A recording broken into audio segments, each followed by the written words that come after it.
How to turn on SMS on iPhone. To turn on SMS on iPhone, you first need to open up the settings on your iPhone. Here, you can access all the primary settings on your iPhone. Then, you have to scroll all the way to the end and tap on Apps.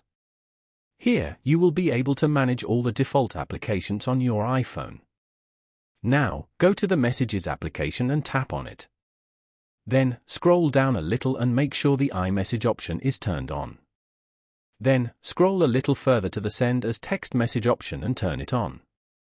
Here, sends us a text message when iMessage is unavailable. Even the carrier messaging rates may apply. By following these simple steps, you can easily turn on SMS on your iPhone. Thank you for watching. Please leave a like if this tutorial helped you, or leave a comment below if you have any questions related to the video.